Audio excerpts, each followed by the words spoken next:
गजर माऊलीचा गजर माऊलीचा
असणारे तेवढे जेवढे पुरुष असले पुरुष त्यांनी ह्या बाजूला या.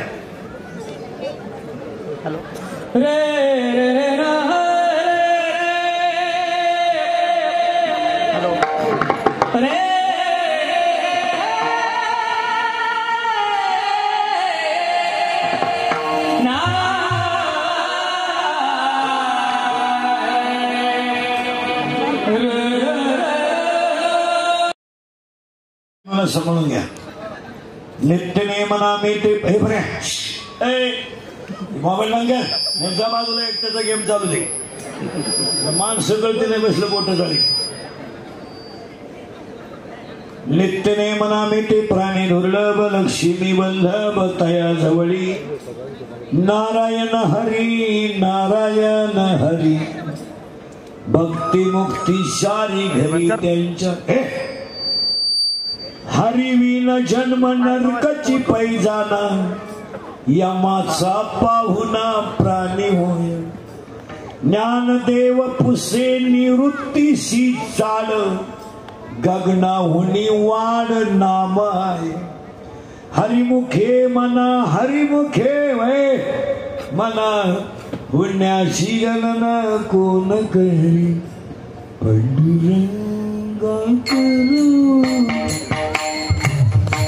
नमन नमन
लक्ष्मी उलवता जवळी नारायण हरिनारायण भक्तिमती झाली हरिदेच्या हरिवीन जन्म नरकाची पैजाना यमाचा पाहुणा प्राणी होय. ज्ञानदेव पुसे निवृत्तीशी चाड गगना हुनी वाढ नाम आहे. हरिमुखे मना पुण्याची गणना कोण करे विठाल विठाल.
अभंगाच्या शेवटच्या काढून कल्पना वारकरी संप्रदायाचा पाया ज्ञानदेव आहे.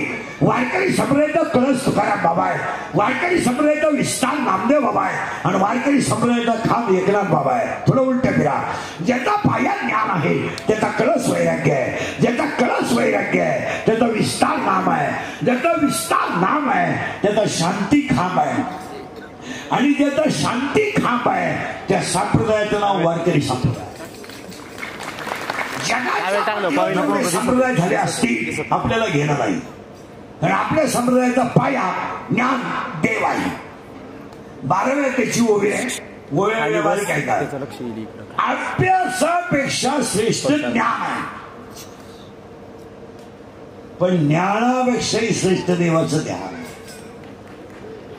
काय ओवी आहे? अभ्यासापेक्षा श्रेष्ठ ज्ञान आहे, पण ज्ञानापेक्षाही श्रेष्ठ देवाचं ध्यान आहे. तिचा 3 अर्थ आहे का?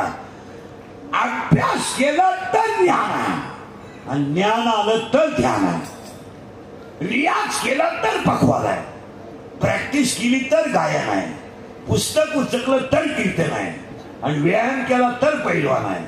लिंता ठेवली तर लक्ष्मी आहे, नम्रता ठेवली तर व्यापार आहे, आणि कष्ट केले तर भाकर आहे.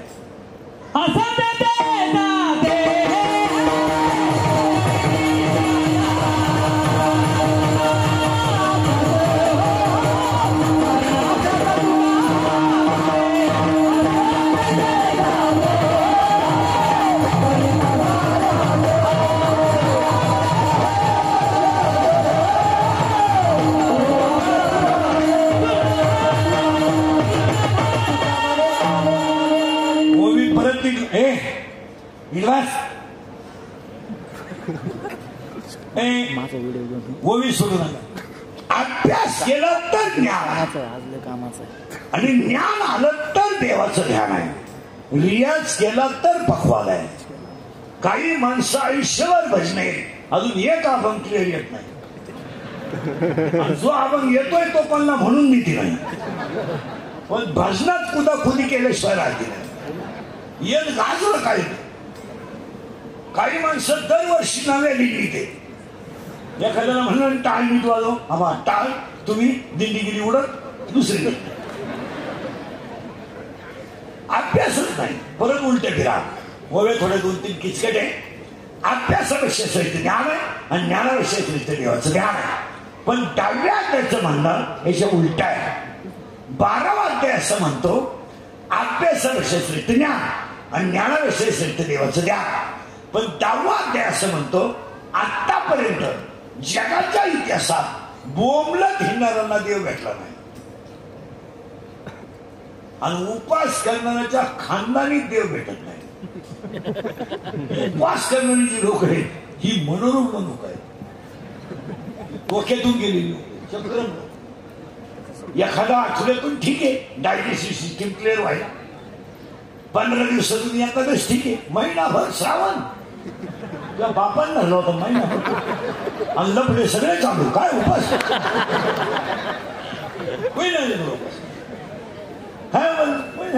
मला जगात एखादा ग्रंथ दाखवा, एक वाक्य सांगा. उपास करणाऱ्याला देव भेटत नाही, पण कर्म चांगलं करणाऱ्याला भेटल्याशिवाय राहत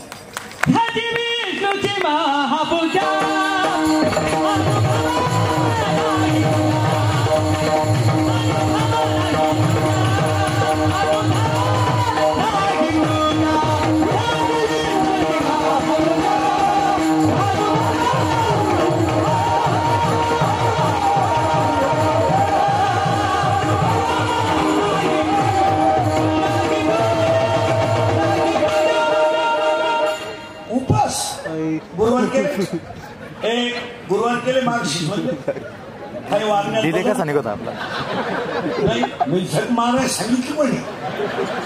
बरं खरं बोला बरं, तुम्ही गुरुवार तुम्ही सोडला कधी? गुरुवारी सोडला. गुरुवारी काय होतं माहिती? सपला एकादशी. मग तुम्ही गुरुवारी एकादशीला सोडला. कोणता देव आहे तुमचा? बावळ्याचा बाजार चाललंय. आंधळ तरी ते कुत्र पीठ कोलगेटची जाहिरात करणाऱ्या म्हातारीला जात नाही, आणि ती म्हणती हे मला पोषण घेतली. मी म्हणतो देव दे, तू डावी ती पुढं.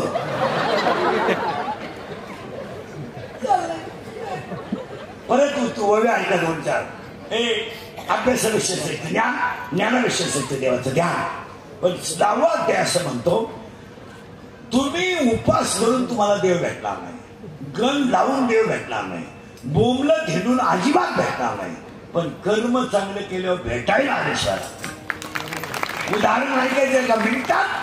जगातले सगळे संत देवाकडे गेले, सावता बाबा असे संत आहेत, देव त्यांच्याकडे आहे. जगातली सगळी लोक देवाची पूजा करतात, देव तुकोबरायची पूजा करतो. जगातल्या सगळ्या बाया उपवास करतात, देव जरीला दळू लागत होते. कर्म हाच देव. याच्यावर तुमचं काय म्हणणं? तुम्ही गण लावून करणार का? लावा खाजवी तिकडे गण गण काशीला चाला. काल जगमाना चला काशीला. अनाथाला बायकोला जायचं. एकच वाक्य सांगतो, कर्म हाच देव आहे. 2 ओव्या झाल्या. अभ्यासाविषयीचे ध्यान, ज्ञानाविषयीचे देवाचं ध्यान आणि कर्म हाच देव आहे. आणि आज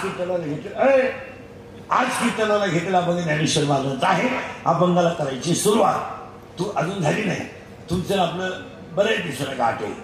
आपलं काम थोडं नगाटे.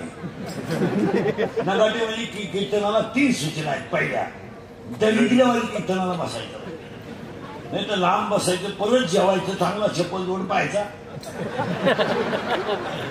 आम्ही जीव काढायचा, तुम्ही मावतीला आल्यावर बसायचं, यायचं नाही.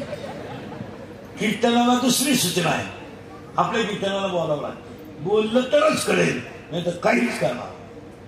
आणि कीर्तनाला तिसरी सूचना आहे, शंका असली अभंगात जाग्यावर विचारायची. 2 महिन्यानं उत्तर देणार, पुस्तकं उलटे पालटे करून देणार, पण देणार. पण मी गेल्यावर का नाहीच नाही. मला पटलं नाही. तुझ्या बायकोचं पटलं मला काय सांग. आणि तुला पटाव म्हणून मी कीर्तन करतो हे तुला सांगितलं कोणी? तुम्हाला पटो अथवा न पटो चांगलं सांगणं आमचं काम. अभंगाला सुरुवात. 3 पत्ते पाळायचे, ओव्या फिट करून घ्या. अभ्यासाविषयीचे ध्यान आहे, ज्ञानाविषयीचे देवाचं ध्यान आहे. कर्म हाच देव आहे. आणि तिसरी एक ओवी सांगतो, संपत्ती आणि दया दोन्ही जर एकत्र आले तर ती देवाची वस्ती आहे, असं 10व्या त्याचं म्हणणं आहे. आता याला उलट फिरू आपण थोडं. संपत्ती आणि दया कधी एकत्र येत नाही. पैसा आला, भूत आला, कांदा विकला, गोन्या मुतला. व्यापारी म्हणला 2-4 कांदे का शेवली झाले.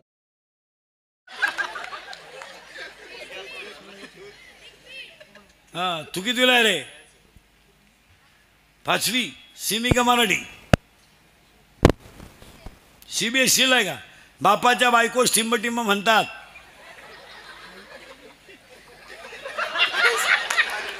पत्नी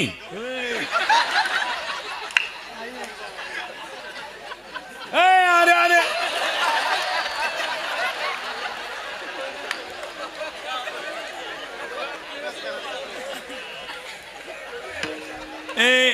तू कितीला रे? तू 5वी. तू 5वी. तू 6वीला आहे का? सीमीला आहे का मराठीला आहे? Kepler first law, Kepler second law and Kepler third law. In chapter number 4, paper number 1 diagram. आणतो पोरे. करेक्ट. आणि आता ते नवीन गाणं आलं ते कोणतं रे? आप्पाच्या. करेक्ट. आप्पाच्या. सगळे संगत म्हणा, आप्पाच्या. करेक्ट. आणि आता एक नवीन आलंय ना, झुकेगा नाही. करेक्ट. आणि आता एक नवीन आलंय, सगळ्या गावात ऐकू गेलं पाहिजे, आली झुमकेवाली. आणि आता एक नवीन आलंय, आला आला पाटलाचा, त्याने घाटात केलाय. याला 2च माणसं जबाबदार, तुमची आई आणि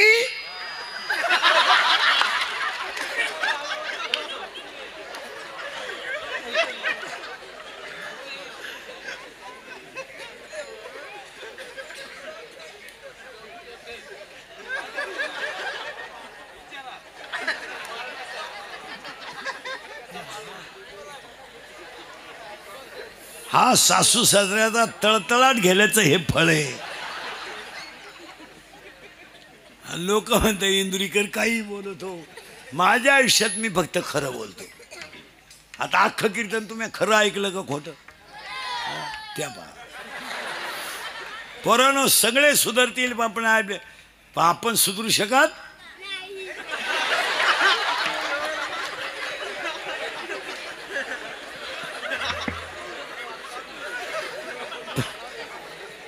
विठाल विठाल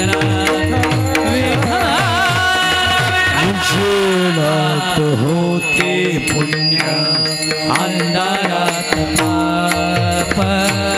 शाचे त्याचे हाती आहे कर्तव्याची हो दुष्ट दुर्जनाचे कैसे घडे सेवा उघडदार देवाता उघडदार देवा उघडदार देवाता उघडदार देवा देहातील भक्तीचा ठेवा हातील भक्तीचा ठेवा उघडदार देवा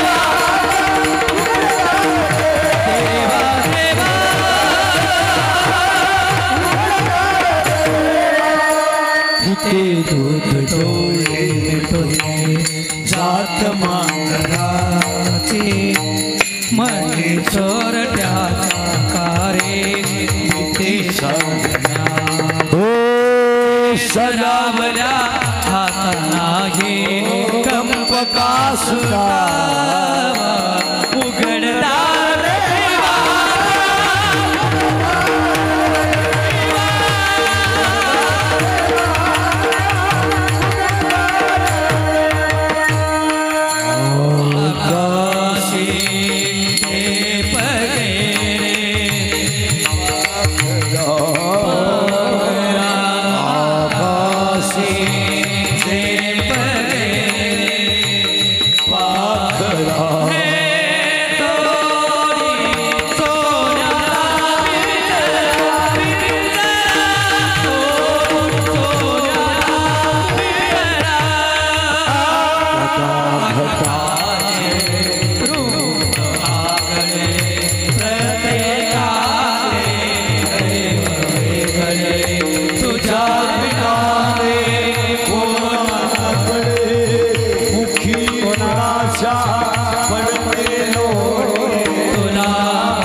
साईनाथ महाराज की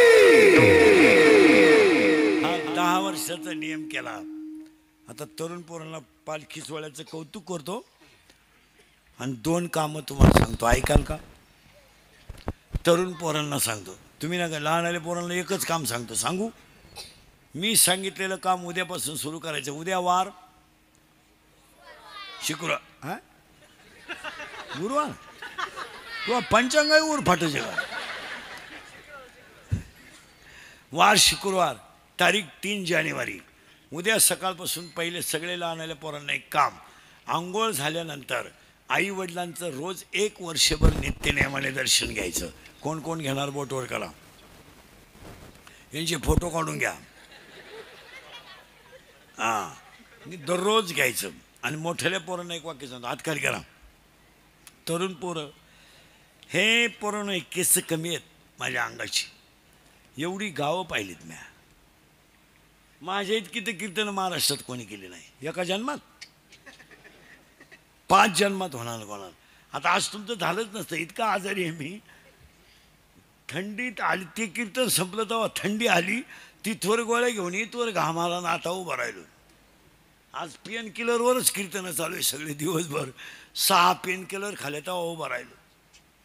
तरी तुमच्या एवढ्यांपेक्षा फ्रेश आहे.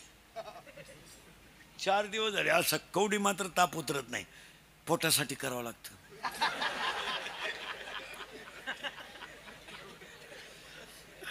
तुम्ही म्हणाल तुमच्या पोटात काय बसतं. एक खरं सांग का महाराज, शरीर चांगलं आहे ना तोपर्यंत परमार्थ करून घ्यायचा. हे बा, उद्या आपण थकल्यावर जग थकणार आहे. आपण थकलो ना. आता आमची जुनी आजीबाई पहाटी जात्यावर दळायची, भाकरी करायची, धुणं धुवायची आणि चारा पाणी करून मजुराच्या बाई संग शेतात जायची. आता तिला ओट्यावर बसावं लागतं. का? शरीर थकलं. तरुण पोरांना एक वाक्य सांगतो पोरांनो, ही दंगली, मोर्चे आणि आंदोलनं या लफड्यात पडू नका. तुम्ही काहीच बोला. कारण सांगू का? कारण सांगतो पोरांनो, ही लोक फक्त तुम्हाला सीझन पुरतं वापरून घेणार आणि सीझन संपल्यावर सोडून देणार. पण पोरांनो तुम्हाला माहीत नाही. माहिती म्हणून सांगतो, आज पेनामध्ये कॅमेरे आहेत लोकांच्या. उद्या जर तुम्ही एखादी टपरी पेटवताना दिसले तर तुम्हाला माहिती नसेल 10 वर्ष शिक्षा आहे. आणि ते तर झालंच. आज एकही काम पोरांनो पोलीस व्हेरिफिकेशनच्या दाखल्याशिवाय होत नाही. उद्या जर तुम्ही 5-5 किलोमीटर पळाले, छाती भरली, उंची भरली, पोलीसमध्ये जायचं आहे, दाखला चुकीचा मिळाला, संपला विषय. उद्या मिलिटरी आम्हाला बाहेरच्या राज्यात जायचं तर परमिशन काढाय 6 महिने लागले. आम्ही तर काही बँका लुटल्या नाही. आम्हाला फक्त खरं बोला. त्यात खरं बोलल्यामुळं मायाभोवती लफडे लय आहे. तुम्हाला असं दिसतोय लय लफडे मायाभोवती. उठलो का लफडं सुरू. झोपेतून उठलो का लगेच लफडं. आज बाईला बोलला, उद्या गाड्याला बोलला, उद्या शिळीला बोलला आणि बोकड्याला बोलला. आणि पोरांनो, उद्या तुम्हाला कृषीचं दुकान टाकायचं आहे, उद्या तुम्हाला मेडिकल टाकायचं आहे. आज आपल्या पोटाचा प्रश्न आहे.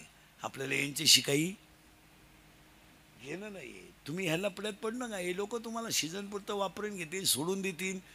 खातंय का तुम्हाला कोणी 23 तारखेपासून मागच्या? गज मजा हाणल्या पण तुम्ही 1.5 महिना. आता वडा आहे तरी बिडी आहे तुम्हाला. कशाला याच्यात पडायचं तुम्ही? आता चांगली दिंडी चालली, पालखी चालली, याच्यात मस्त भजनाचा आनंद लुटावा, अभ्यास करावा, स्वतःच्या पायावर उभं राहण्याचं ध्येय ठरवावं. पोरांनो, आपल्याला आहे ना 2 रुपये कुणाकडं मागायची वेळ नाही आली पाहिजे. आपण काम करा, गारी गारी का ना, कुल्फी का ना, पावी का ना, काय आम्ही डायरेक्ट महाराज झालो काय? गरिबी काढलीत ना, कष्ट केलेत ना. मग कष्ट आणि गरिबी जर सहन केली तर चांगले दिवस. मग तुम्हाला कष्टही नको, बापाची पेंट फुकाट पाहिजे सगळं. असं कुठं झालं? रात्र गारी गारी का? फुले रिकाम्या बाटल्या ऐकणाऱ्यांनी गाड्या घेतल्यात आणि बाटल्या रिकाम्या करणाऱ्यांनी जमिनी ऐकल्यात. कारण अजून 5 वर्षाने 5 गोष्टी घडणार आहेत. आपले वाक्य तर कधी खोटे नाही, अजून आत्तापर्यंत तर नाही. आता 5 गोष्टी साई पालखीत सांगतो तुम्हाला. 5 वर्षाने जमीन राहणार नाही.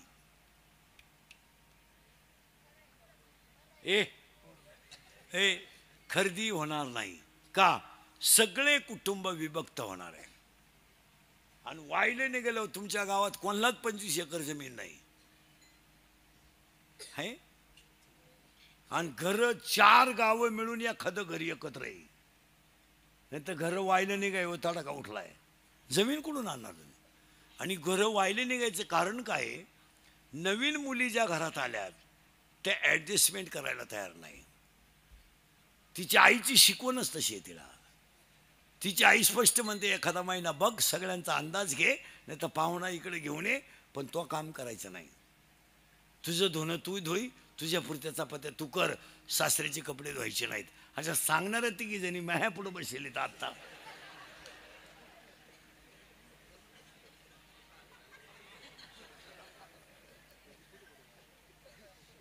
खरं नाही? हा, अरे शिन्नरच्या बाजारात रविवारी जर माणूस भेटला गावाकडचा तर तो बाप म्हणायचा चहा घेऊ. बाप येतो, माझ्या मुलीचं कसं काय चाललंय बा. तो पाहुणा म्हणायचा साडी लावू नये गायची, पण तुमची मुलगी दुःखात हो. हे कुणाला सांगायचा? बापाला. तो बाप घरी जायचा, सांगत नव्हता कोणाला. रडायचा उशीरला मुंडकं गुतून संध्याकाळी, लेकरू आहे माझं. पण दिवस उगायच्या आत पोरीच्या दारात यायचा. पोरगी असं घर झाडायची.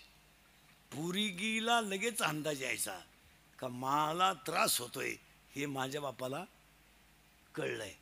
ती पोरगी झाडायचं बंद करायची, बापाला चहा ठेवायची आणि काय म्हणायची चहा पिताना माहिती आहे का? तुम्हाला कळलं ते खरं आहे, पण इथं बोलायचं नाही. पाहुण्याशी गप्पा हाणांचा, मी मेल्याचा निरोप येईल तेव्हा यायचं, माझे फळं मला भोगू द्या, मी तुमची मान खाली होऊ देणार नाही. आता पुरीची आईनं स्पष्ट सांगितलंय धुणं तो धुवायचं नाही. हां, तिला कालवण करायला जाय आणि तू फक्त चपात्या कर. का आला पोरी एकत्र राहते. आपलं लय लाडकं लेकरू आहे ना, दुसऱ्याच्या घरी द्यायचंच नाही ना. 3 फोन करते पोरीला येळभर, तुला काम नाही का काय? ए काम नाही काय काढून केलं? बोंबील भाजली खाती का? मोठ हा विनोद नका समजू तुम्ही. 5 वर्षाने जमीन राहणार नाही, डोंगर राहणार नाहीत, नोकरी कधीच नाही लागणार, तो विषय मिटला. छोकरी तर कधीच नाही. आता ज्यांचे लग्न राहिले ना त्यांनी काहीच करायचं नाही, फक्त सर्च करायचं.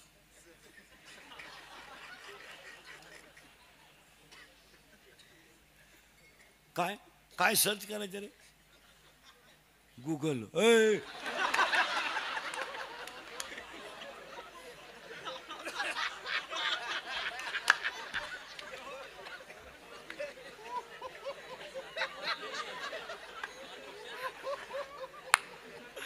आपली अक्कल बंद झाली हो. गुगल सर्च कराय काय मिळतं रे त्याच्यात?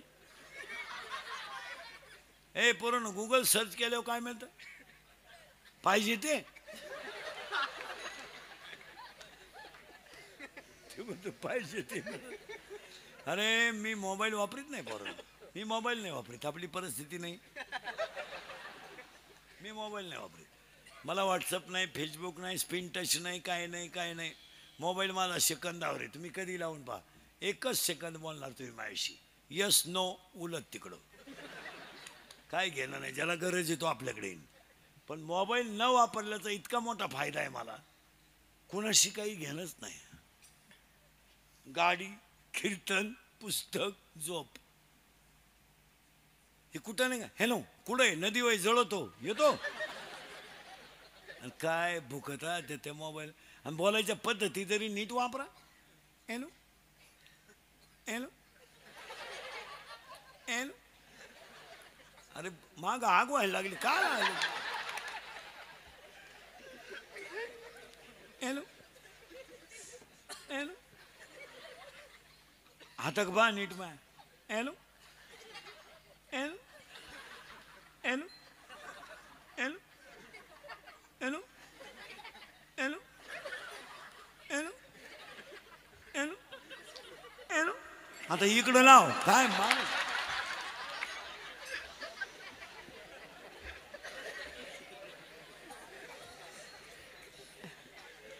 आणि 11:30 वाजले, आज बसायचं कवर आहे. मला उभं राहिलं भांड राहत नाही.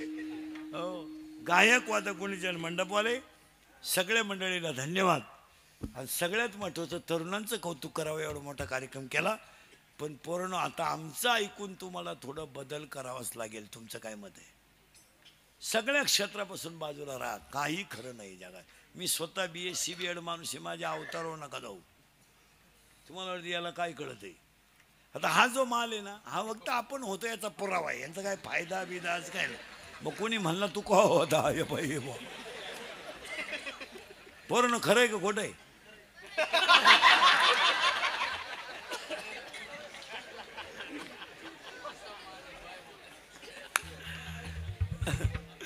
गायक वादक सगळ्या मंडळीला धन्यवाद. एकदा प्रेमानं भजन करा. विठोबा रखुमाये विठोबा